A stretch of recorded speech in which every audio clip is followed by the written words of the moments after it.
dari masyarakat sipil dan didirikan berdasarkan Inpres waktu itu dan saat ini terkait keberadaan Komnas Perempuan dasar hukumnya adalah berdasarkan Perpres. Kemudian saat ini Komisioner Komnas Perempuan itu ada 11 orang ya. 11 orang ini ketuanya saat ini adalah Ibu Maria Ulfa dengan Wakil Ketua Ibu Ratna Batara Munti dan juga Ibu Dahlia Madania. Sementara saya adalah sebagai Ketua Divisi Pendidikan. Kemudian, jika kita lihat tujuan Komnas Perempuan sendiri itu apa sih? Yang pertama yaitu adalah mengembangkan kondisi yang kondusif bagi penghapusan segala bentuk kekerasan terhadap perempuan dan penegakan hak-hak asasi perempuan. Jadi memang spesifik untuk hak asasi perempuan. Kemudian meningkatkan upaya pencegahan dan penanggulangan segala bentuk kekerasan terhadap perempuan dan juga perlindungan hak asasi perempuan. Jadi secara tujuan ada dua hal, yaitu penciptaan kondisi yang kondusif dan juga upaya pencegahan.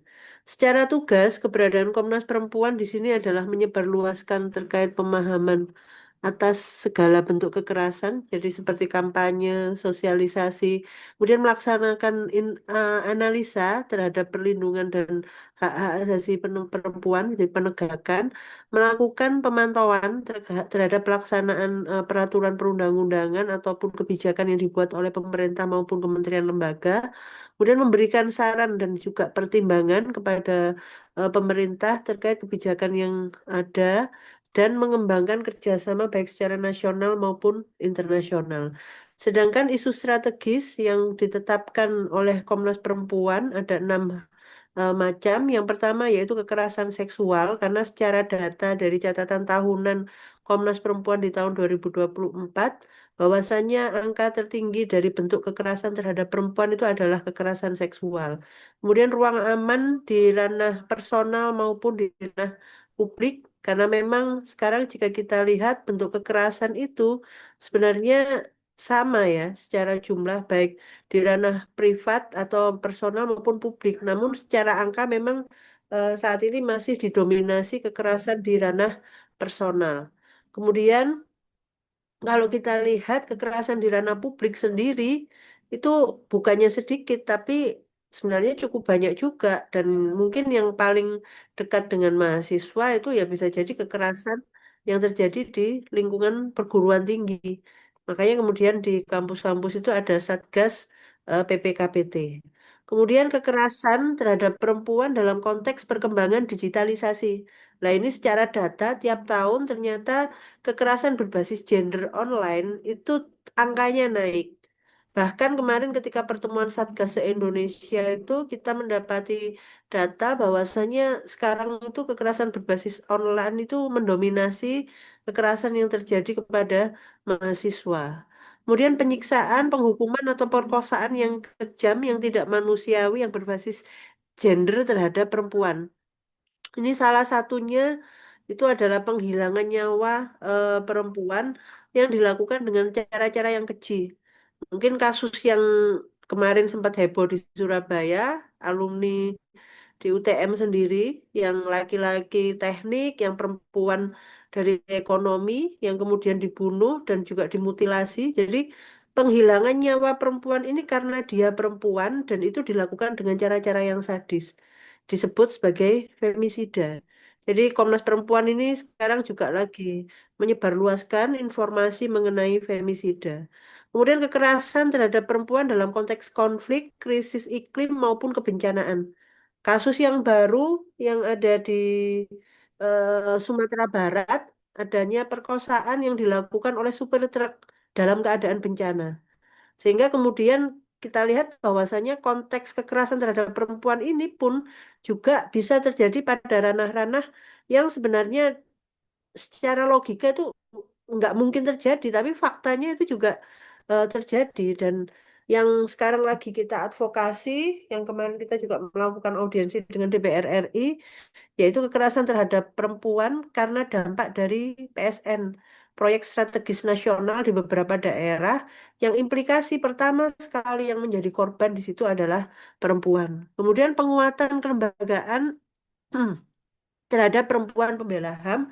Jadi terkait beberapa kasus yang menimpa para pendamping, kemudian aktivis perempuan dalam melakukan pendampingan-pendampingan atau penegakan hak asasi manusia, ini kemudian ke depan sudah ada pengaturannya di RUU Hak Asasi Manusia. Jadi RUU HAM ini memang sekarang ini lagi direvisi oleh Kementerian HAM dan rencananya di draft RUU-nya itu ada klausul pasal yang memang secara spesifik mengatur mengenai perlindungan pada pembela HAM.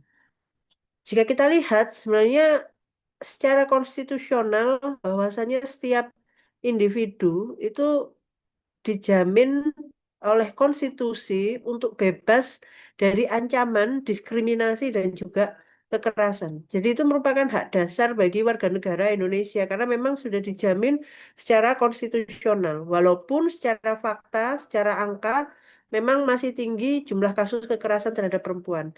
Namun ini juga harus dicermati secara baik ya, bahwasanya tingginya kasus kekerasan terhadap perempuan itu seperti dua mata pisau. Jadi memang ada penilaian yang kemudian memang dapat dinilai positif maupun secara negatif juga bisa.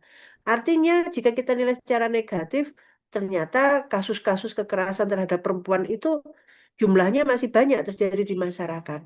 Namun secara positifnya, bahwasanya apa yang muncul di permukaan secara jumlah bisa jadi itu di bawahnya seperti apa bongkahan apa es itu lebih banyak lagi.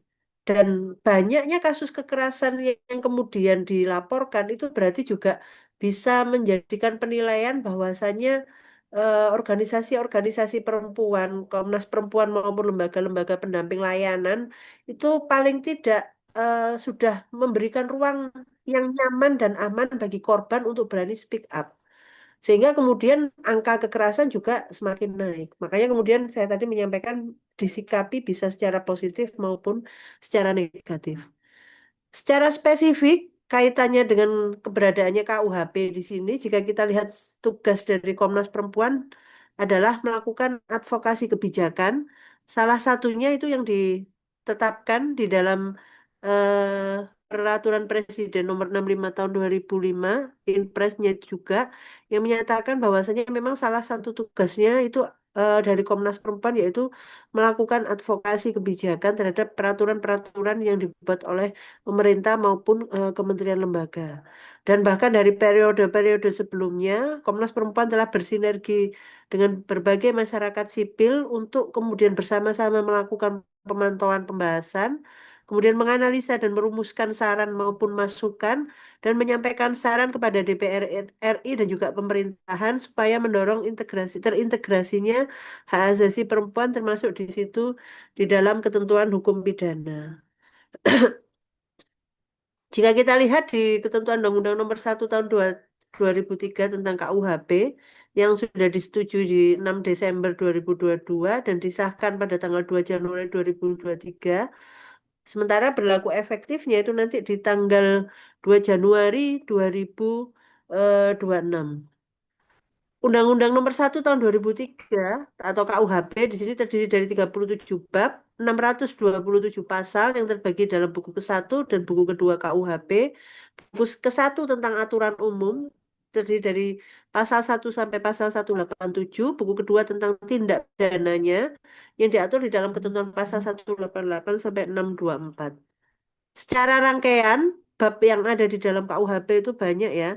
Tapi memang yang secara spesifik nanti yang akan dibahas di sini, yang memang memiliki implikasi dengan perempuan, yaitu ada di nomor 7 tindak pidana terhadap agama, kepercayaan, dan juga kehidupan beragama ataupun kepercayaan, yang implikasinya nanti terkait apa ya, penilaian-penilaian yang ada di masyarakat, nanti ada penjelasan di bawah. Kemudian yang ke bab 15 terkait tindak pidana kesusilaan ya.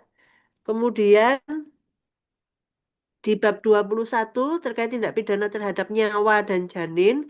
Kemudian di bab 22 tindak pidana terhadap tubuh dan juga di bab 35 yaitu tindak pidana khusus. Jadi ini yang kemudian setelah kita analisa yang memiliki keterkaitan dengan perempuan.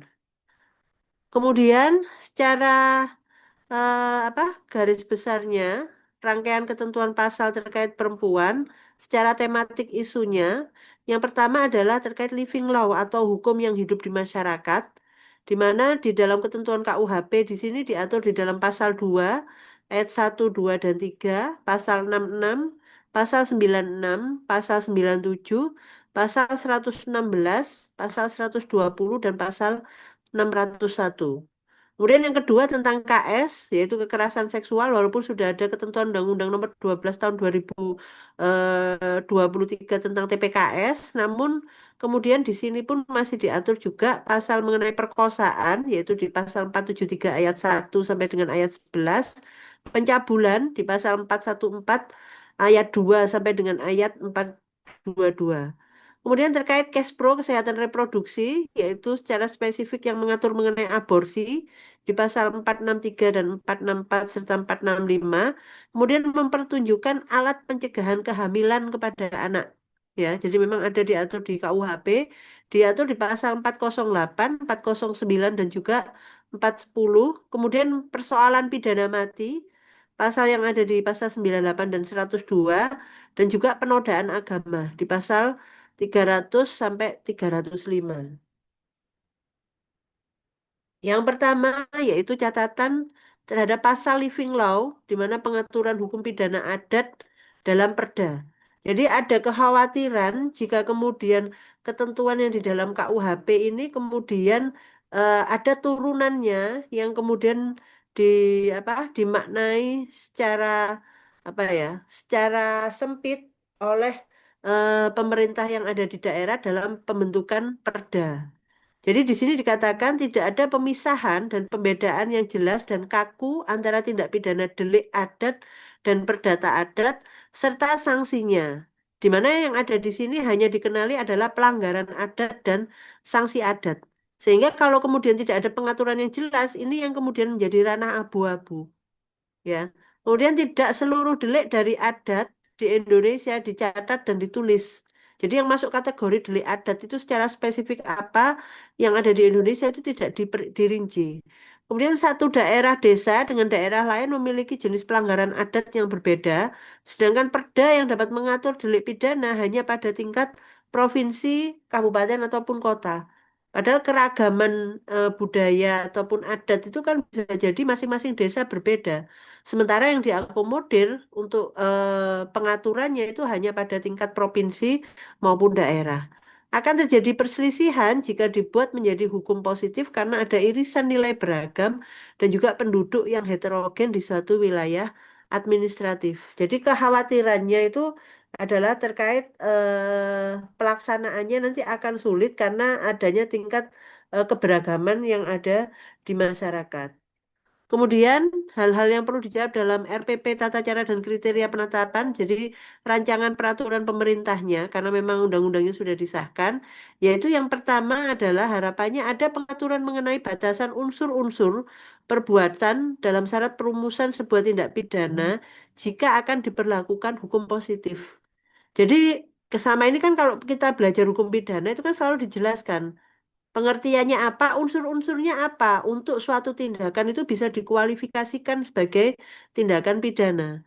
Kemudian parameter terkait keberlakuan hukum pidana adat baik dari segi wilayah maupun para pihak yang menjadi subjek pidana tidak bisa keberlakuannya hanya didasarkan pada simplifikasi pada batas wilayah administratif pemerintahan.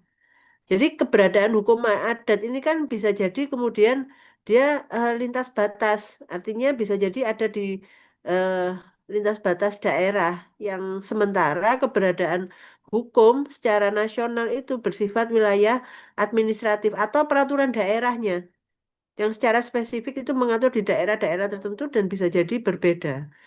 Kemudian cara dan alat untuk menentukan bahwa suatu hukum pidana adat memang masih hidup di masyarakat. Yang ini kemudian harapannya bisa diakomodir di RPP-nya. Kemudian masih ada pembatasan tafsir hukum pidana adat agar tidak mencakup terkait hukum agama, norma kesusilaan, dan lainnya. Hal ini untuk menghindari terkait tren politisasi oleh politisi maupun masyarakat daerah tertentu dalam perumusan perda, di mana produk hukum kelompok mayoritas dan elit daerah dapat berpotensi menyingkirkan budaya masyarakat hukum adat dan mengkriminalisasi kelompok minoritas ataupun rentan. Jadi kekhawatirannya misalnya ya, karena mayoritas orang Islam di suatu daerah tertentu, maka di situ diwajibkan bahwasanya semua orang yang tinggal di daerah tersebut harus menggunakan hijab misalnya. Atau kemudian semua orang yang ada di situ harus apa ya, ada tradisi-tradisi keagamaan yang itu kemudian diatur di dalam perda, ya. Yang padahal masyarakat yang ada di situ bisa jadi sangat heterogen. Sehingga kemudian ini tidak bisa. Kecuali kita ngomong kecualinya itu yang di Aceh, karena Aceh kan memang daerah khusus. Kemudian catatan terhadap bab tindak pidana terhadap tubuh dan bab tindak pidana kesusilaan, ya, penegasan rangkaian pasal perkosaan dan pencabulan sebagai tindak pidana kekerasan seksual dalam KUHP menandakan sudah adanya sinkronisasi KUHP dengan Undang-Undang TPKS. Jadi tidak ada masalah terkait keberadaan pengaturan mengenai kekerasan seksual dalam bentuk perkosaan maupun pencabulan. Kemudian penegasan tersebut juga memungkinkan yang pertama bahwasanya korban TPKS yang delik pidananya diatur di dalam KUHP dapat mengakses hak-hak korban, dan yang kedua ditangani dengan hukum acara pidana khusus penanganan tindak pidana kekerasan seksual yang diatur di dalam Undang-Undang Nomor 12 Tahun 2022 tentang TPKS. Artinya, karena memang sudah ada ketentuan TPKS, maka berlaku yang namanya leh spesialis, derogat leh generalis. Jadi yang didahulukan itu adalah ketentuan yang bersifat spesifiknya di dalam ketentuan Undang-Undang TPKS. Bahkan terkait hukum acaranya pun itu kalau di Undang-Undang TPKS kan dipermudah. Jadi cukup keterangan korban dan satu saksi atau satu alat. Itu sudah cukup. Ya, tidak perlu kemudian harus sesuai dengan ketentuan hukum acara pidana secara umum. Ya, namun berpandangan bahwa terdapat pasal pencabulan yang sebetulnya masuk dalam kategori tindak pidana KS masih diintegrasikan dalam bab tindak pidana kesusilaan. Jadi tetap ada bab kesusilaan, tapi harapannya APH, aparat penegak hukum itu dalam mengimplementasikan tetap mendahulukan ketentuan yang khususnya. Jadi walaupun di ketentuan KUHP ada perkosaan, ada kemudian terkait pencabulan, tapi kalau kemudian apa ya, polisi itu kemudian membuat tuntutan atau kemudian apa, membuat berita acaranya, itu tetap dasarnya itu adalah di dalam ketentuan Undang-Undang TPKS. Kemudian terkait isu pencegahan kehamilan dan pengguguran kandungan di dalam KUHP, jadi memang di dalam KUHP itu memberikan ruang, walaupun ya secara umum KUHP ini melarang setiap orang untuk menunjukkan alat pencegahan kehamilan dan alat pengguguran kandungan kepada anak, tapi dengan pengecualian. Jadi tidak dipidana jika dilakukan oleh petugas yang berwenang dalam rangka melaksanakan keluarga berencana, pencegahan penyakit infeksi menular seksual, atau untuk kepentingan pendidikan dan penyuluhan kesehatan. Ya. Namun, frasa ini di mana petugas yang berwenang di sini berpotensi mempersulit kerja-kerja inisiatif partisipasi publik yang mendukung program pemerintah. Artinya masyarakat-masyarakat sipil atau organisasi-organisasi masyarakat yang ingin melakukan misalnya edukasi itu juga harus berkoordinasi dengan pegawai atau kemudian orang yang memang memiliki kewenangan untuk itu. Jadi nggak sembarang orang bisa, tapi yang memang memiliki kompetensi untuk itu. Ya. Kemudian, KUHP melarang setiap orang mempertunjukkan suatu alat untuk menggugurkan kandungan, menawarkan, menyiarkan tulisan, dan juga menunjukkan untuk dapat memperoleh alat untuk menggugurkan kandungan dengan pengecualian tidak dipidana, jadi ada exception clause-nya, jika dilakukan untuk kepentingan ilmu pengetahuan atau pendidikan. Jadi untuk tenaga-tenaga medis yang sedang studi atau tenaga-tenaga kesehatan itu bisa. Namun dalam rangka penyuluhan kesehatan, KUHP belum memberikan perlindungan bagi para pihak yang mensosialisasikan tentang adanya layanan aborsi aman, bermutu, dan bertanggung jawab sesuai dengan ketentuan Undang-Undang Nomor 36 Tahun 2009 tentang kesehatan. Karena di dalam ketentuan Undang-Undang Kesehatan itu memang memberikan ruang ya bagi perempuan untuk melakukan tindakan aborsi. Tapi tidak semua perempuan, ada pengecualiannya. Jadi aborsi itu tetap dilarang, tapi dikecualikan untuk kasus-kasus tertentu. Ya, ini yang terkait isu aborsi, bahwasanya KUHP masih melarang setiap orang untuk melakukan dan membantu melakukan aborsi. Namun, di dalam KUHP melakukan sinkronisasi dengan Undang-Undang Kesehatan dan Undang-Undang TPKS dengan memperluas ketentuan mengenai dibolehkannya aborsi, tidak hanya untuk korban perkosaan saja, tetapi juga untuk perempuan korban tindak pidana kekerasan seksual lainnya ya. Selain adanya indikasi medis, jadi misalnya adanya penyakit yang kemudian bisa membahayakan si ibu, itu bisa dilakukan aborsi ataupun juga korban-korban perkosaan, ya, atau kekerasan seksual lainnya yang itu diatur secara spesifik di dalam ketentuan Undang-Undang TPKS juga.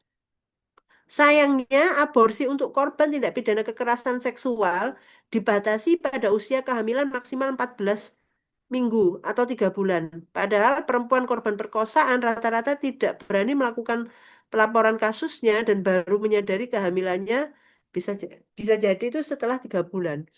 Jadi ada batasan 3 bulan, 14 minggu maksimal untuk melakukan aborsi. Lebih dari itu, undang-undang ini tidak memberikan ruang untuk itu. Jadi itu kelemahannya. Kemudian pidana mati dalam KUHP. Di sini Komnas Perempuan memang salah satu lembaga HAM yang kemudian tidak setuju dengan adanya pidana mati karena setiap manusia itu berhak untuk hidup. Jadi yang bisa menghilangkan hak untuk hidup bagi manusia itu adalah Tuhan, bukan manusia, bukan pemerintah, bukan aturan undang-undang. Apalagi jika kita lihat beberapa kasus yang saat ini banyak terjadi itu banyak perempuan yang kemudian saat ini sedang menjalani hukuman mati, ya, tapi belum dihukum mati, tapi sudah dikenai sanksi hukuman mati di beberapa daerah perempuan Indonesia ini yang itu merupakan mereka korban, korban eksploitasi, korban perdagangan manusia, dan akhirnya menjadi korban kurir narkoba. Ya, makanya kemarin kasus Mary Jane yang ada di Indonesia itu kemarin advokasinya itu adalah ini tadi terkait eh, bahwasannya negara yang bersangkutan Australia juga tidak mengenal yang namanya hukuman mati sehingga kemudian meminta untuk Mary Jane bisa diekstradisi ke negaranya. Ya. Kemudian di sini dikatakan bahwasanya hukuman mati melanggar hak asasi manusia dalam kasus perempuan terpidana mati hampir seluruhnya bukan merupakan pelaku utama dan juga sebagian besar adalah korban kekerasan berbasis gender. Pemenuhan keadilan dan pemulihan untuk korban tidak dapat dipenuhi dengan pidana mati termasuk dalam kasus-kasus kekerasan seksual. Kemudian terkait penodaan agama di dalam KUHP ya, di dalam ketentuan KUHP ini memang diatur klausul yang tadi di ketentuan awal yang mengatur terkait penodaan agama ya walaupun penodaan agama sendiri itu sudah diatur di dalam Undang-Undang Nomor 1 PNPS 1965 dan telah diuji sebanyak 4 kali direkomendasikan oleh Mahkamah Konstitusi dalam setiap putusannya agar DPR itu melakukan revisi terkait Undang-Undang Penodaan Agama. Tapi sampai sekarang belum. Di mana ada perbedaan pandangan agama adalah bagian dari keberagaman yang membutuhkan dialog dan bukan menjadi ranah pidana harusnya. Kecuali terdapat unsur ujaran kebencian dan penghasutan untuk melakukan tindakan kekerasan, permusuhan, dan diskriminasi. Tapi kalau hanya untuk memang adanya pembedaan agama itu memang hanya untuk menjalankan ibadahnya itu harusnya tidak masuk dalam kategori penodaan terhadap agama. Kemudian penodaan agama merupakan kalimat yang multitafsir. Sebenarnya yang dipahami terkait penodaan agama itu apa? Itu masih multitafsir. Dan rumusannya tidak jelas, tidak ada batasan yang jelas tentang perbuatan seperti apa yang masuk kategori penodaan agama. Kalau kita istilahkan ini sama seperti pasal karet, ya, yang paling mudah untuk kemudian dimasuki dari tindakan apapun. Pemetaan usulan advokasi, ya, jadi memang harapannya yang tadi kita mendorong terkait RPP dan juga mendorong terkait adanya surat keputusan bersama beberapa menteri ataupun lembaga dan juga memberikan masukan terkait rancangan RPP tersebut kepada eh, pembuat kebijakan, yaitu di sini Kementerian Hukum. Mungkin itu yang bisa saya sampaikan. Terima kasih. Akhirul kalam. Assalamualaikum warahmatullahi wabarakatuh.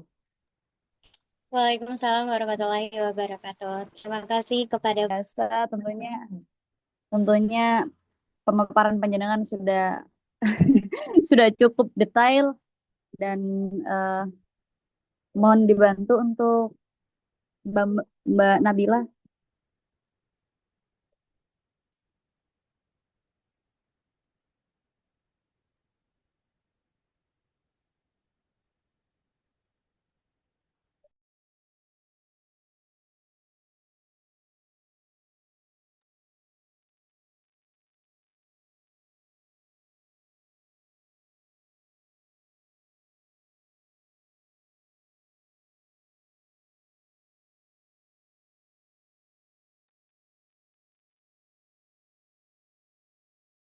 Halo,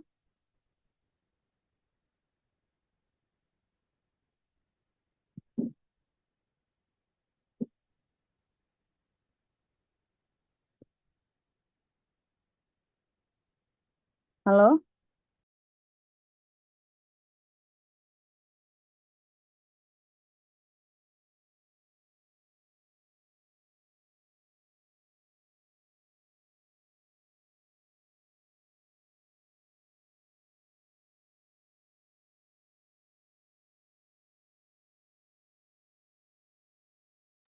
gimana Mbak Nabila?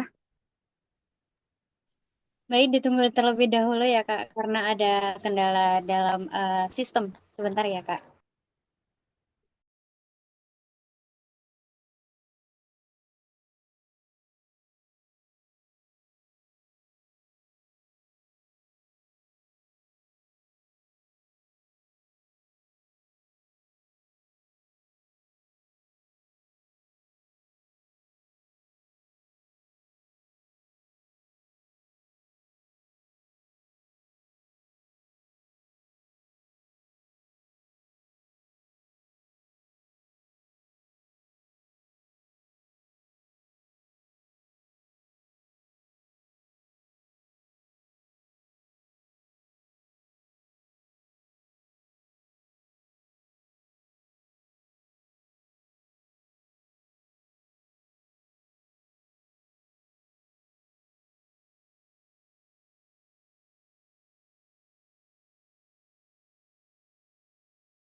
Jombang selaku sebagai staf pendamping di WCC Jombang. Berikut saya akan menyampaikan terkait tantangan penegakan hukum kekerasan terhadap perempuan pasca disahkannya KUHP baru. Ini mungkin juga beberapa dari pengalaman ikut di KUHP yang lama juga. Berikutnya,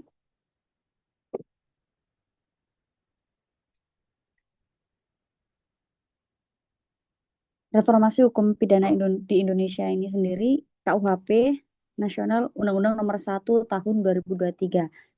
Seperti yang sudah disampaikan tadi, KUHP ini akan berlaku efektif per 2 Januari 2026 dan akan menggantikan KUHP kolonial yang sudah lama. Kemudian transisi ini bukan sekedar penggantian teks, tetapi pergeseran paradigma pemidanaan dan hukum acara pidana. Tentunya di fase 3 bulan menjelang pemberlakuan menjadi ruang evaluasi terhadap kesiapan norma turunannya, aparat dan tata kelola peradilan pidana.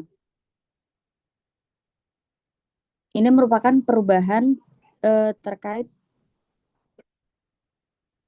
evaluasi terhadap kesiapan norma turunan dan aparat dan tata kelola peradilan pidana yang akan terus berubah tentunya dengan KUHP yang baru ini. Kemudian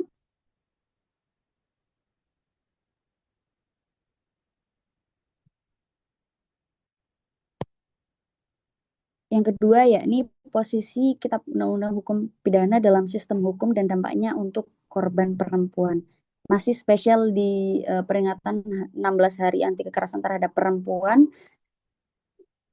Kitab Undang-Undang Hukum Pidana ini juga merupakan hukum pidana substansif. Dan juga rancangan Kitab Undang-Undang Hukum Acara Pidana ini merupakan hukum acara pidananya. Jika keduanya ini tidak selaras, maka KUHP baru tetap dijalankan dengan KUHP yang 1981 yang tidak berbasis HAM. Kemudian resikonya bagi perempuan korban, yang pertama yakni proses pemeriksaan ini tetap keras dan minim perspektif korban. Jadi di beberapa kasus itu proses pemeriksaan itu belum berperspektif pada korban. Pada kenyataannya victim blaming juga masih dominan, apalagi dari aparat penegak hukum. Kemudian di kasus kekerasan seksual tidak memperoleh pendekatan pemulihan. Karena apa? Di sistem penegakan hukum sendiri minim sekali adanya pemulihan. Bahkan di Jombang sendiri, saya kan dari Women Crisis Center Jombang, sehingga saya akan bicara data ketika di lapangan waktu di Jombang sendiri. Di Jombang sendiri pendekatan pemulihan ini belum ada, sehingga di unit pelaksana teknis daerah perlindungan perempuan dan anak ini hanya sebatas di proses pendampingan pada saat pelaporan saja. Dan bahkan pada saat persidangan belum ada proses pendampingan. Bahkan ada di kasus-kasus tertentu yang mungkin sudah viral. Atau mungkin bahkan sehingga di pemulihannya ini baru dari Women Crisis Center Jombang yang mengadakan trauma healing bagi korban-korban kekerasan seksual atau kekerasan berbasis gender. Kemudian banyak celah hukum yang dapat dimanipulasi oleh pelaku.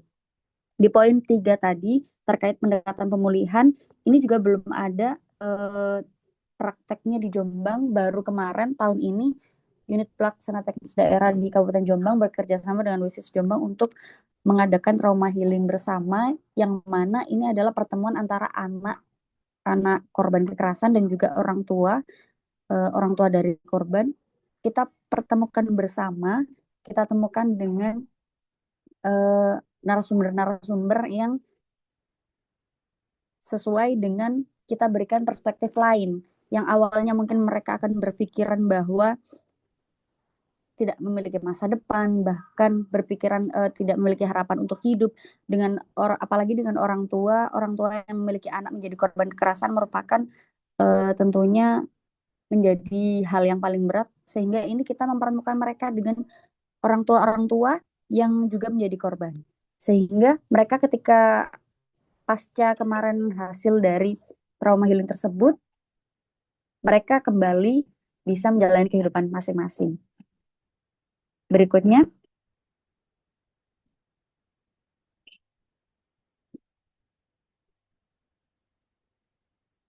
Berikutnya, Mbak.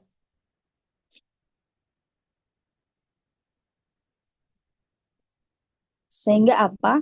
Di sini realita kekerasan terhadap perempuan dengan data pendampingan di WCC Jombang. Pengadilan Agama mencatat selama 4 tahun terakhir dari 2021 hingga 2024, Pengadilan Pengadilan Agama mencatat 1.510 kasus pernikahan anak. Mayoritas melibatkan lulusan SMP yang belum bekerja. Dari 2024 yang terakhir yaitu 286. Data UPTD BPA dari 133 kasus di 2023 menjadi 256 kasus dengan 32% korbannya berusia 15 sampai 19 tahun. Namun tren penanganan WCC Jombang dalam kurun waktu 3 tahun terakhir ini dari total 148 kasus sebanyak 17% atau 26 kasus pelakunya adalah ayah kandung dan ayah tiri. Ini tren kasus di tahun kemarin. Kalau di tahun ini banyak sekali tren kasus KSBE, kasus kekerasan seksual berbasis elektronik yang sudah disampaikan oleh Bu Devi tadi bahwa ini juga menjadi ancaman bersama tentunya. Banyak yang menjadi korban adalah mahasiswa atau bahkan anak-anak yang masih di usia sekolah. Ini menjadi momok antara mereka karena apa penanganan KSBE ini sangat sulit tentunya dalam hal pembuktian. Dari beberapa kasus yang sudah ditangani di WCC mungkin dari 100% itu hanya 20% yang sampai pada tahap putusan. Kemarin pas waktu ikut seminar di SafeNet menyampaikan juga bahwa tantangan terkait KSBE ini memang belum sampai pada tahap 100% bisa langsung ditangani karena memang benar-benar masih menjadi tren dan paling susah untuk ditangani KSBE. Kemudian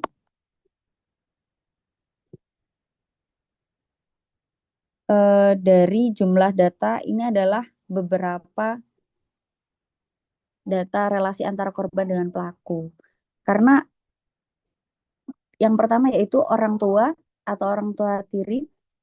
Ini ada 13 kasus, suami, kakak ipar, paman, bahkan saudara sepupu, tetangga, guru, tenaga administrasi kampus, ini juga ada, pacar orang lain, dan orang lain. Tentunya dari semua relasi antara korban dengan pelaku ini adalah kebanyakan adalah orang yang kita kenali. Tentunya masih di spesial 16 hari anti kekerasan terhadap perempuan, kita akan terus mengkampanyekan bagaimana bahwa ruang aman itu pasti ada, tapi dimanapun kita berada, kita harus tetap hati-hati dan juga tetap harus bisa menjadi ruang aman untuk diri sendiri. Bentuk kekerasan yang sering dialami oleh korban yaitu seperti diperkosa, dicium, dipegang payudara, tidak dinafkahi, dipukul, diancam, dipaksa VCS, bahkan dicaci maki, dihina, disebarkan foto vulgarnya.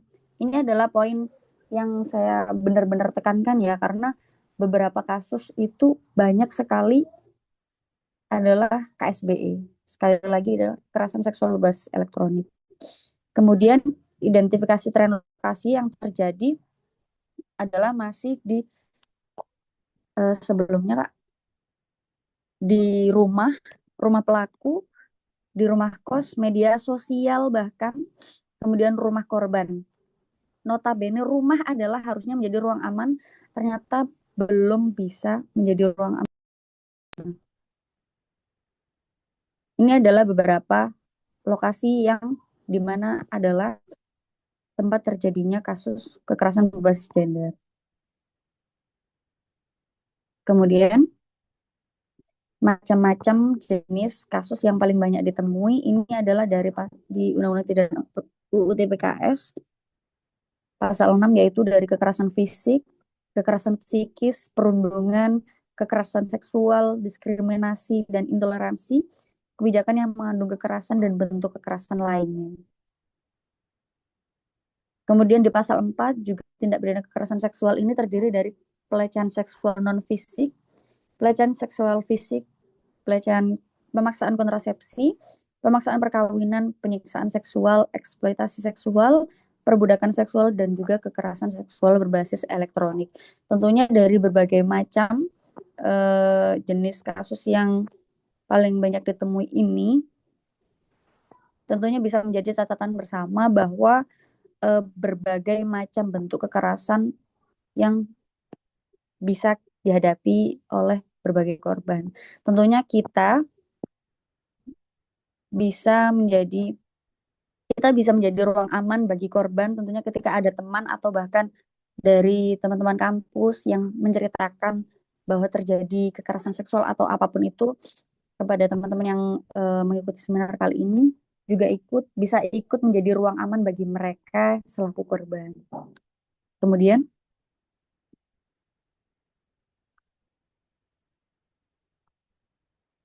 tantangan umum korban hal ini yang pertama adalah tidak paham bukti digital, kemudian panik akhirnya menghapus alat bukti.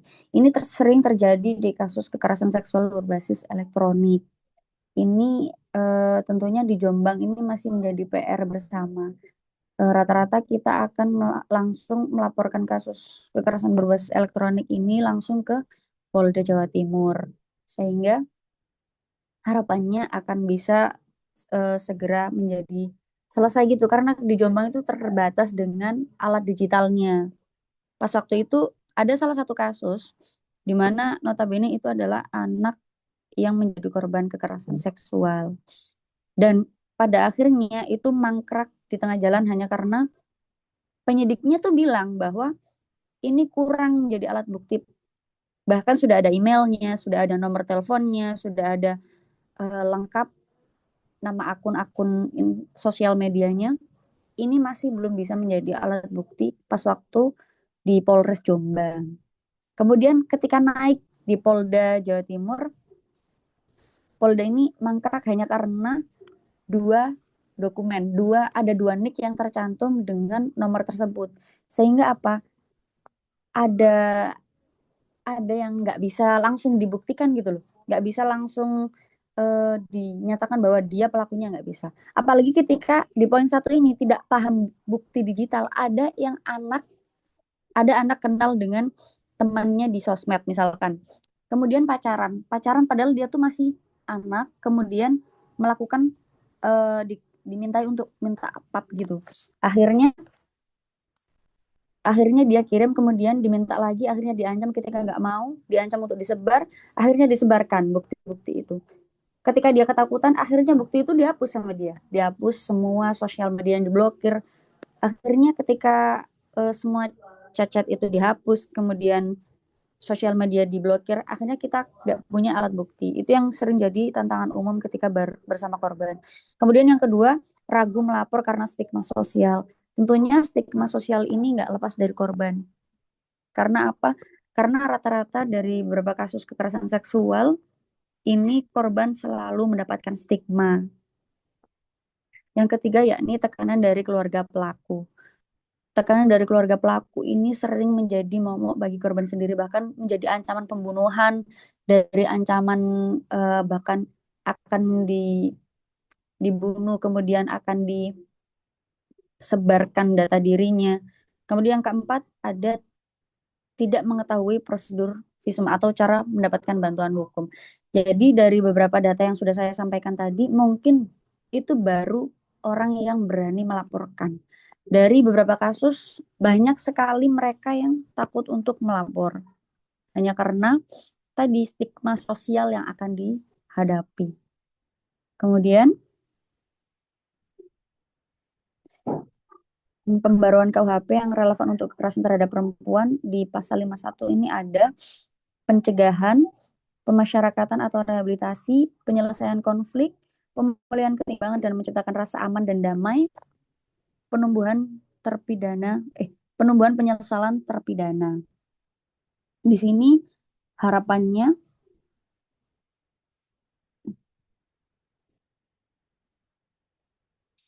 bisa menjadi penyesalan terhadap pelaku kekerasan seksual itu sendiri, sehingga bisa meminimalisir adanya keberulangan kekerasan seksual dengan pelaku yang sama. Kemudian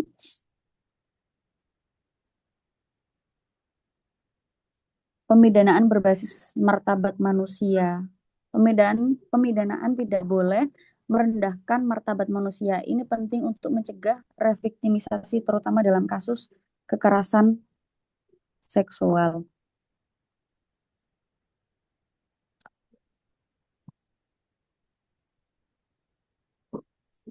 Kemudian pedoman pemidanaan yang terdiri di pasal 53 dan 54.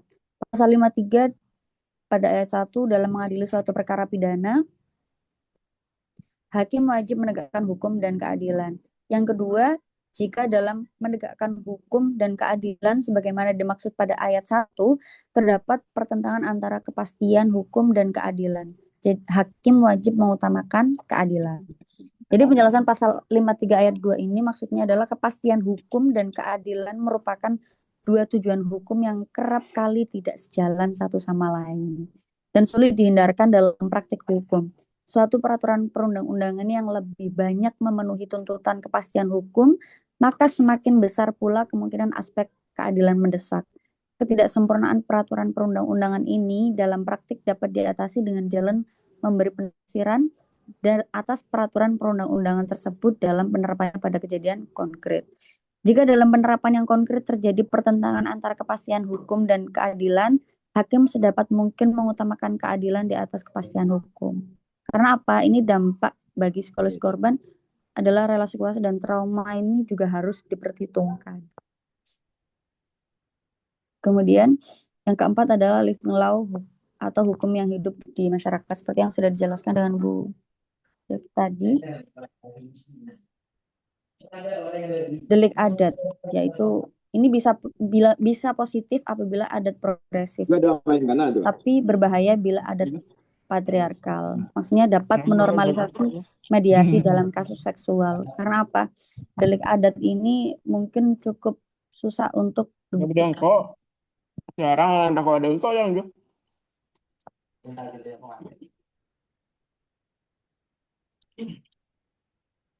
Kemudian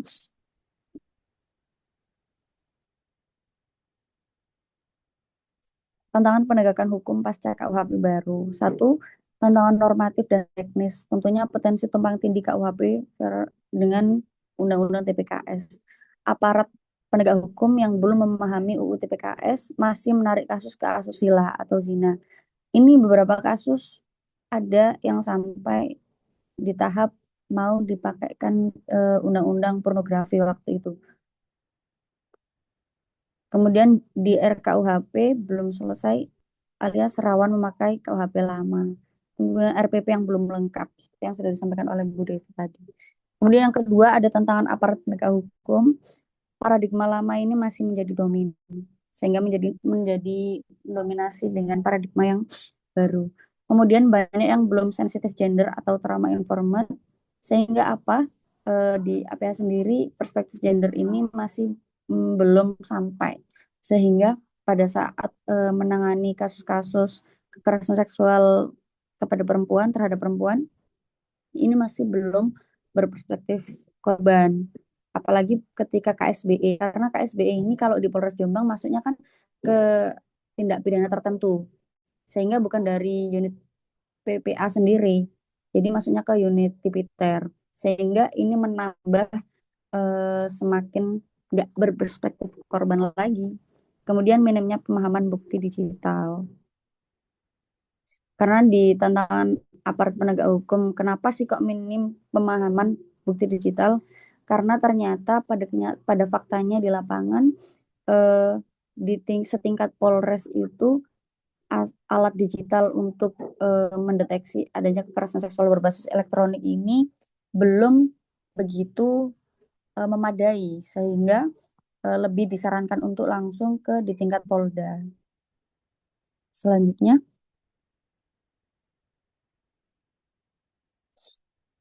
yang ketiga ini di tantangan pada korban. Korban sering menjadi stigma sosial dan victim blaming yang sudah disampaikan tadi bahwa stigma pasti tidak terlepas pada korban sehingga tugas kita adalah membuat korban menjadi ruang aman bagi korban. dan tidak melakukan victim blaming pada korban. Kemudian ketidaktahuan terkait prosedur hukum ini juga menjadi tantangan terhadap korban sendiri. Kemudian tekanan keluarga atau dari pelaku dan juga ketakutan publikasi nama. Yang keempat adalah tantangan kultural. Yang pertama adalah normalisasi kekerasan dalam relasi kuasa. Sehingga kenapa sih kok terjadi kekerasan terhadap perempuan? Tentu terjadi adanya relasi kuasa. Seperti tadi, kenapa kok ada pelaku yang ternyata adalah orang terdekat, ayah, guru, pacar, suami, itu adalah pelaku-pelaku yang memiliki relasi kuasa yang tentunya korban itu nggak akan bisa menolak, nggak akan bisa eh, menolak akan terjadi kekerasan seksual tersebut. Sehingga sering terjadi kekerasan ini karena relasi kuasa.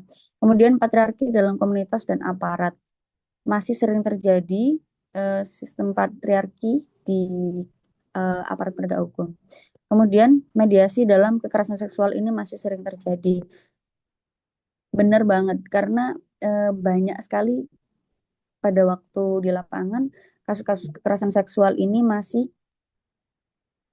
dengan sistem mediasi.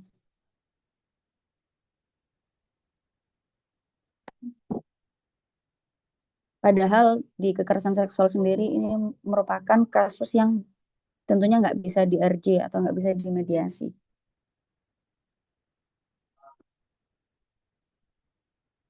Di beberapa kasus di Women Crisis Center Jombang sendiri, kami sangat-sangat tidak menaungi adanya diversi.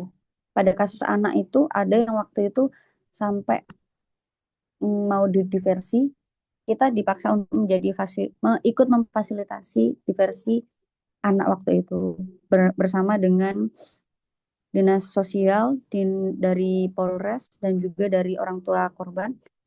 Kita selaku pendamping tidak memfasilitasi dengan adanya diversi atau mediasi dalam kekerasan seksual. Kemudian paradigma penegakan hukum dalam implementasi KUHP. Implementasi KUHP nasional tidak hanya memerlukan kesiapan normatif, tetapi juga pergeseran paradigma aparat penegak hukum. Hal ini kenapa? Karena aparat penegak hukum sendiri itu masih bingung dan masih susah untuk menerapkan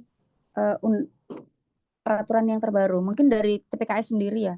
Kemarin itu sering Diocese Jombang audiensi di Polres bahwa masih sering APH itu masih menggunakan kitab undang-undang pidana yang lama dan mengesampingkan UU TPKS itu sendiri. Padahal sudah disampaikan oleh Bu Devi tadi bahwa dengan adanya UU TPKS ini juga mempermudah terkait adanya pembuktian. Bahwa dengan adanya korban dan juga satu alat bukti itu sudah bisa sudah masuk unsur di UU TPKS itu sendiri. Kemudian KUHP baru mengadopsi pendekatan humanistik, sementara sebagian aparat masih beroperasi dengan logika kontrol dan penindakan cepat. Iya, benar banget karena di aparat sendiri masih menjadi apa ya? Masih dengan mudahnya gitu loh menstigma korban. Kemudian jika RKUHP tidak segera tegas mengatur standar perlindungan hak tersangka, korban dan mekanisme evaluasi tindakan aparat, maka KUHP berpotensi diterapkan dengan paradigma yang lama. Oleh karena itu, reformasi doktrinal harus diikuti, reformasi praksis melalui standar pembuktian yang ketat, batasan kewenangan penyidik dan penuntut umum, kemudian perluasan hak pembelaan dan akses terhadap peradilan. Kemudian integrasi KUHP nasional dan RKUHP. KUHP nasional 2023 menekankan paradigma pendanaan yang manusiawi dan berbasis keadilan restoratif. KUHP 2025 masih mencerminkan pendekatan formalisme prosedural dan memperluas kekuasaan represif. Ketimpangan ini menuntut harmonisasi menyeluruh antara aspek material dan formil hukum pidana. Jika tidak diperbaiki, reformasi pidana akan stagnan dan kontradiktif.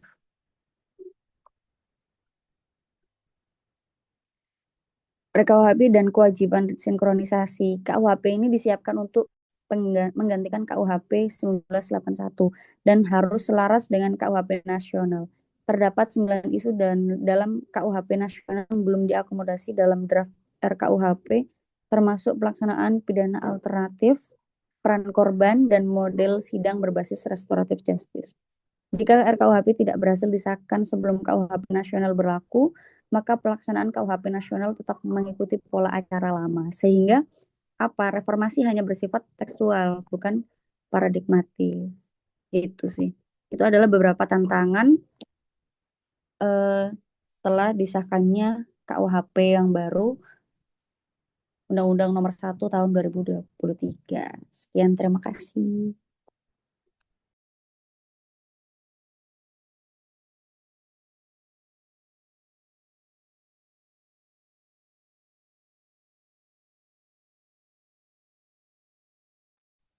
Baik, terima kasih kepada Kakak Diana yang telah memaparkan materi yang kedua. Sangat menarik ya teman-teman ya. Selanjutnya masuk ke dalam sesi yang kita tunggu-tunggu, yaitu sesi tanya jawab. Bagi peserta yang ingin bertanya, silahkan untuk klik icon reaksi di bawah ini dan pilih acungkan tangan. Saya akan membuka 3 kesempatan yang bertanya yang lebih dahulu akan saya pilih. Dalam hitungan ketiga. 1, 2, 3. Baik teman-teman, boleh langsung klik reaksi dan klik acungkan tangan.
Halo teman-teman, bagaimana, ada yang mau bertanya pada kesempatan kali ini? Saya, Kak. Boleh dipersilahkan kepada Yunda Eka Latifa untuk bertanya. Oke, baik. Terima kasih kepada moderator. Tanpa salam, sebelumnya izin bertanya. Sebelumnya izin memperkenalkan diri, saya Eka Latifa dari Angkatan 2025. Di sini saya izin bertanya, kira-kira karena apa ya, sudah di tadi kan sudah dijelaskan kalau misalnya bahwasanya itu sudah ada apa ya, KUHP yang disahkan untuk menangani kasus kekerasan seksual ya. Nah, saya izin bertanya, lantas bagaimana kita untuk apa ya, kan gitu. Lantas bagaimana agar kita dapat menjadi ruang aman bagi teman teman di sekeliling kita dari apa ya, agar mereka mau cerita, karena dari mereka sendiri sebagai korban itu pasti yang mereka takutkan adalah stigma sosial, entah itu dianggapnya kotor dan lain sebagainya. Bahkan mereka sendiri takut dicap kayak kenapa kamu tidak melawan saat itu, kenapa tidak melakukan perlawanan dan lain sebagainya. Padahal kan yang namanya kekerasan itu apa ya, gimana ya jelasinnya ya. Soalnya ini pengalaman pribadi, ada teman saya yang dia menceritakan bahwasanya dia pernah mengalami kekerasan seksual dan dia awalnya ragu untuk cerita. Namun karena saya yakini akhirnya dia mau untuk cerita juga, tapi pada saat dia ingin menceritakan berkali-kali dia mengatakan, kamu jangan bilang siapa-siapa, kamu jangan bilang siapa-siapa, kamu jangan bilang orang tuaku. Jadinya saya bingung kayak apa yang harus saya lakukan gitu. Sedangkan dari dianya sendiri aja itu nggak ada bukti-bukti. Jadi saya kesulitan juga untuk melaporkan kepada pihak yang berwajib gitu Kak. Apakah bisa dipahami pertanyaan saya? Soalnya rada grogi.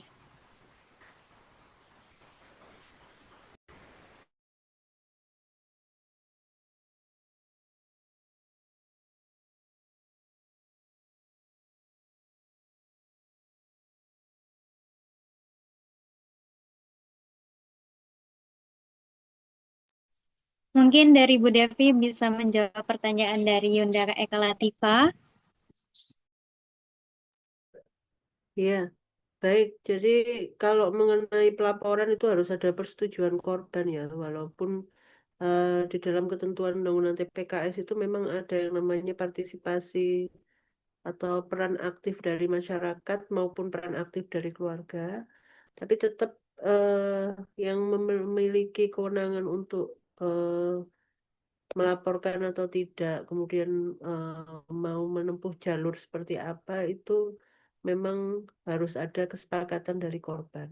Makanya beberapa kasus yang ada di perguruan tinggi itu kan banyak korban yang memang maunya itu memang hanya ini menyelesaikan di lingkup kampus melalui proses administratif tanpa kemudian dia mau melaporkan untuk ranah pidananya. Ini juga harus kita hormati karena memang kewenangan ada pada korban. Ya, mungkin pendamping, keluarga ataupun teman ya hanya bisa kemudian ini mendampingi dan kemudian keputusan tetap berada pada korban. Itu sih.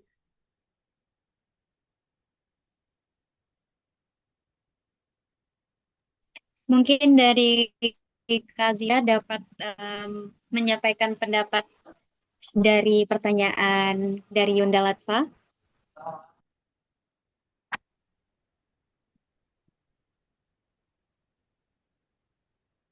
Baik, tentunya benar banget yang disampaikan Bu Devi. Dari kasus kekerasan seksual merupakan delik aduan yang mana ini tetap juga menjadi kewenangan korban untuk untuk melaporkan. Kalau terkait menjadi ruang aman bagi korban, dari sisi pendamping sendiri bisa mungkin bisa kasih tips ya buat teman-teman dari mahasiswa.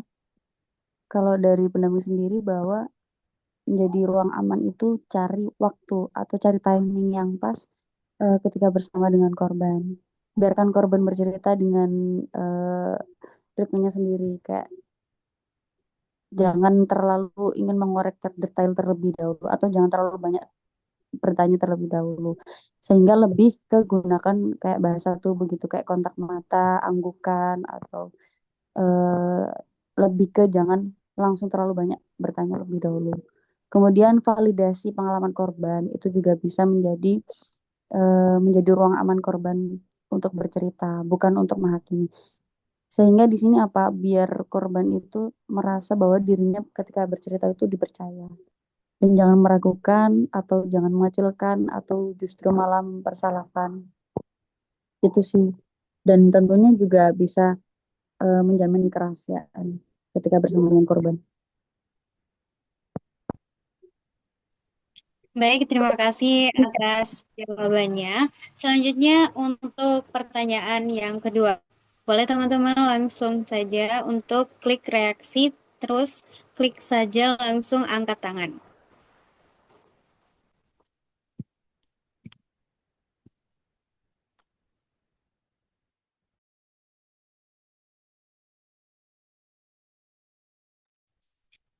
Sambil menunggu, saya selaku moderator izin untuk bertanya untuk Kak Ziana dan Bu Devi. Ini termasuk dalam prosedur dan penanganan kan ya? Saya ingin bertanya, bagaimana cara untuk apa ya penanganan pertama atau melaporkan kasus kekerasan seksual atau pelecehan seksual? Siapa yang harus kita hubungi pertama terlebih dahulu? Seperti itu, Bu Devi dan Kak Ziana boleh dijawab. Ayo Mbak Ziana dulu ya. Silakan Mbak Ziana.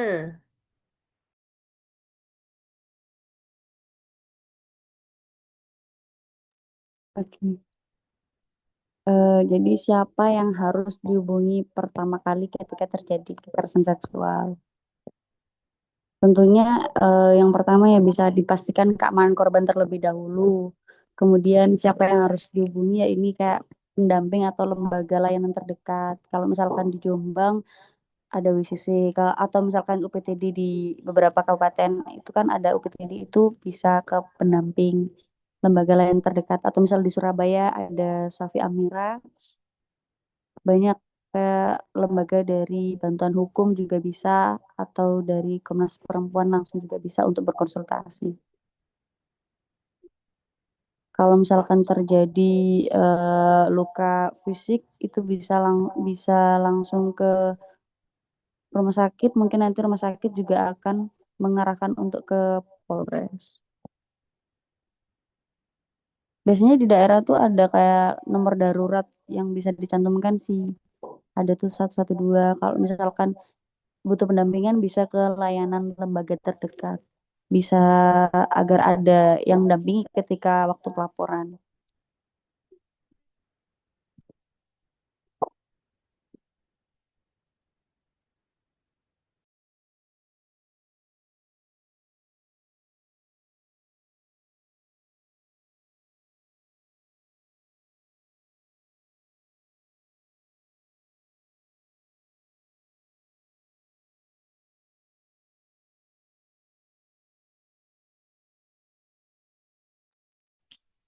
Terima kasih untuk kajiannya. Selanjutnya dari Bu Devi, mungkin bisa berpendapat dalam pertanyaan saya.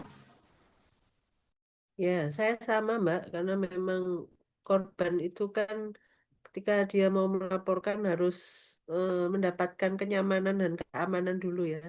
Jadi nanti tergantung korbannya merasa aman dan nyamannya itu di mana, tapi paling tidak itu dia harus ada yang mendampingi. Ya, sekarang kan lembaga layanan banyak ya, ada yang milik pemerintah, kemudian ada juga lembaga layanan yang dimiliki oleh masyarakat sipil ataupun NGO ya. Jadi tergantung korbannya dia merasa kemudian bisa menyampaikan apa yang menjadi permasalahannya itu ke siapa. Tapi yang pasti harus ada yang dampingi ya.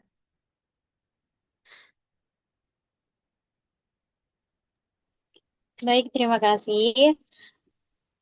Selanjutnya mungkin dari teman-teman yang lain ya ada yang ingin bertanya. Boleh Kakak Jamila Tunisa, kami Baik, terima kasih Nabila. Izin bertanya kepada Bu Devi dan juga Kak Ziana terkait kasus yang lagi viral di Madura, di mana kasus tersebut terjadi di pondok pesantren di Galis, eh, di mana itu seorang lora mencabuli beberapa santriwati. Kan tempatnya itu di sebuah pondok pesantren, di mana pondok pesantren itu harusnya memberikan pendidikan terhadap santri-santrinya. Akan tapi si lora tersebut malah mencabulinya, ya. Eh, Terus dari pihak pesantren juga eh, malah menyatakan sikap bahwa eh, pesantren itu tidak ada kaitannya dengan kasus tersebut. Soalnya Laura tersebut sudah tidak ada di pesantren. Dan dari pihak kepolisian juga eh, angkat tangan. Ya, tidak eh, apa namanya? Tidak ada penanganan terkait kasus tersebut. Bagaimana pendapat dari Bu Devi dan juga Kak Ziana terkait kasus tersebut? Baik, terima kasih.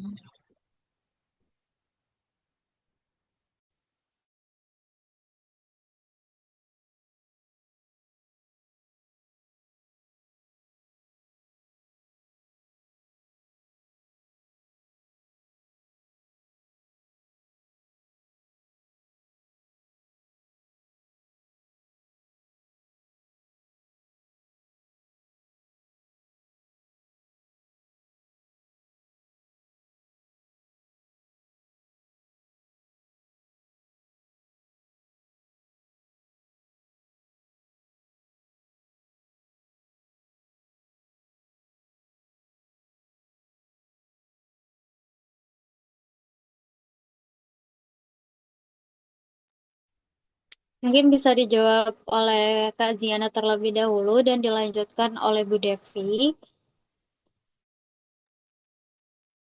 Oke, terkait kasus yang lagi viral di Madura ya, yang waktu itu mencabuli santrinya.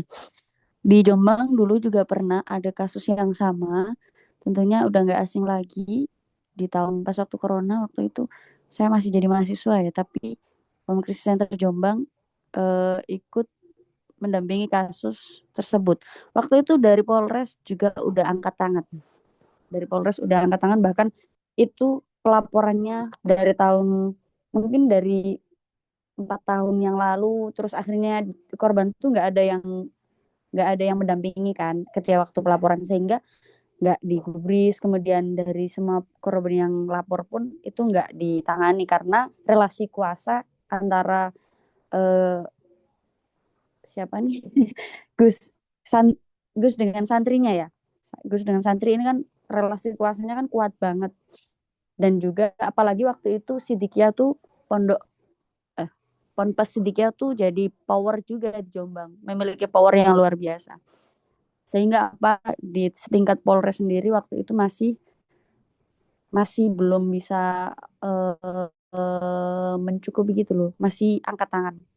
Sampai prosesnya itu akhirnya dari Women Crisis Center Jombang mengumpulkan semua teman-teman komunitas, semua teman-teman lembaga layanan dengan berbagai macam isu untuk berkumpul bersama untuk ikut menyuarakan waktu itu sampai di Bupati, demo bersama di Bupati, kemudian di Polres juga, sampai akhirnya waktu itu seluruh korban terkumpul dan ada satu korban yang berani untuk benar-benar lapor menyuarakan suaranya dan ada saksi-saksi yang mau ikut membantu. Akhirnya waktu itu eh, bisa jadi unsur waktu pelaporannya. Meskipun pada waktu proses penangkapan cukup sulit ya, waktu itu sampai viral kan di Twitter ya. Pada tahun berapa itu? 2020 kalau nggak salah, kalau nggak 2019. Jadi menurut saya kayak peran dari lembaga layanan masyarakat itu juga ternyata seberpengaruh itu untuk mendukung eh, hak-hak korban yang awalnya nggak berani untuk melapor hanya karena status dari Gusnya ini kan luar biasa ya terkait relasi kuasanya. Itu sih Kak. Jadi saya harapannya sih di kasus di yang Madura ini juga semua ikut menggandeng bersama untuk terus menyuarakan kasus ini. Alhamdulillahnya kan juga udah viral, jadi semoga harapannya dalam proses penegakannya juga bisa transparan antara aparat penegak hukum dan juga korban.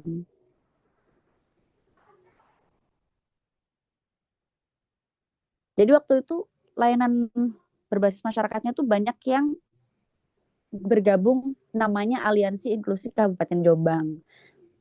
Terbentuklah itu komunitas itu dari isu anak-anak KDS yang isunya HIV, dari isu lingkungan, dari isu perempuannya WCC, dari isu PMI, dari berbagai isu ikut bersatu bareng-bareng menyuarakan, sampai waktu itu Mbak Ana yang sekarang selaku jadi direktur tuh banyak mau diculik gitu sama yang punya pesantren, sama kayak yang itu loh yang fanatik sama pesantrennya, beberapa pengikut-pengikut yang fanatik sama pesantrennya, sampai Mbak Ana diamanin, Ibu Palupi selaku direkturnya waktu itu juga diamanin. Jadi kayak bener-bener apa ya, prosesnya waktu itu panjang dan butuh advokasi yang lama.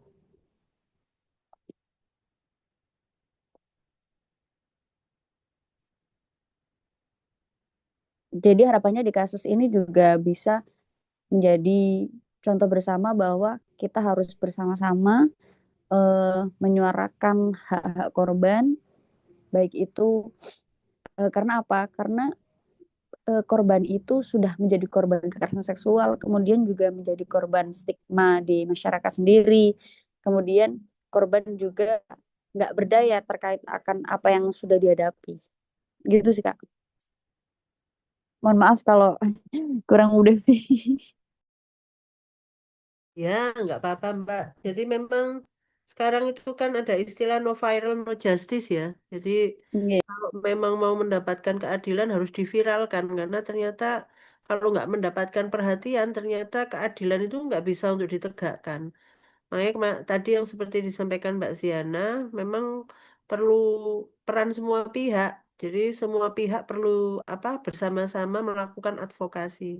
Di Jombang itu kemarin kenapa kemudian eh, pengurus pondok pesantrennya itu menyerahkan anaknya karena awalnya kan nggak mau menyerahkan anaknya itu Hmm. karena ternyata izin yayasannya itu dibekukan oleh Kementerian Agama. Ya, jadi kemarin teman-teman apa melakukan advokasi itu nggak hanya ke kepolisian kan, tapi langsung ke Kemenagnya. Ya, advokasi itu dilakukan ke Kemenag dan Kemenag kemudian akhirnya dengan berbagai pertimbangan karena sudah banyaknya tekanan mengeluarkan pembekuan izin pendirian yayasan itu. Nah, ketika itu kemudian dibekukan, baru kemudian bisa diserahkan pelakunya. Dan itu pun nggak selesai sampai di situ, tapi tetap harus dikawal sampai kemudian putusannya. Jadi proses untuk melakukan advokasi itu proses panjang, nggak bisa dihitung sebulan 2 bulan, ya. Makanya itu juga yang harus kita sampaikan ke korban bahwasanya untuk mendapatkan keadilan di apa di Indonesia ini nggak mudah, ya. Jadi ini yang juga harus kita sampaikan karena sering kan korban itu selalu tanya misalnya, ini kasus saya sampai mana, ini ditangani apa enggak, ini seperti apa. Jadi pemahaman-pemahaman seperti ini harus kita sampaikan karena memang keadaan penegakan hukum di Indonesia masih seperti ini.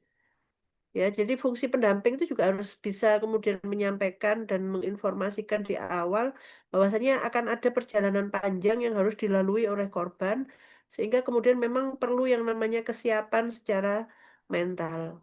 Ya, dan untuk kasus itu yang bisa dilakukan ya sama-sama melakukan advokasi, terutama untuk masyarakat lokal yang ada di sana, ya, yang ada di Madura. Jadi tidak bisa tiba-tiba kemudian apa seperti durian runtuh polisi akan kemudian menangkap gitu tidak bisa. Apalagi lihat karakter masyarakatnya, ya, di mana posisi Kia itu masih dianggap sebagai posisi yang kemudian tidak apa tidak bisa disalahkan atau tidak pernah melakukan kesalahan karena pelaku kekerasan itu bisa siapa saja dan bisa terjadi pada tempat di mana saja. Makanya kemudian kemarin rilis dari Komnas Perempuan kan juga menyampaikan bahwasanya secara data kekerasan di ranah publik salah satu yang tertingginya itu di lembaga pendidikan. Secara angkanya lembaga pendidikan tinggi yang pertama, kemudian yang kedua lembaga pendidikan keagamaan yang kedua. Jadi itu memang sudah terbukti bahwasanya ruang-ruang publik yang seharusnya aman bagi perempuan ternyata itu justru menjadi ruang rentan bagi perempuan untuk menjadi korban. Ya, itu mungkin yang bisa saya sampaikan, Mbak. Baik, terima kasih kepada Kak Zian dan Bu Devi atas pendapatnya. Sangat-sangat bermanfaat bagi kita semua. Alhamdulillah teman-teman, tidak terasa kita sudah sampai di penghujung acara. Terima kasih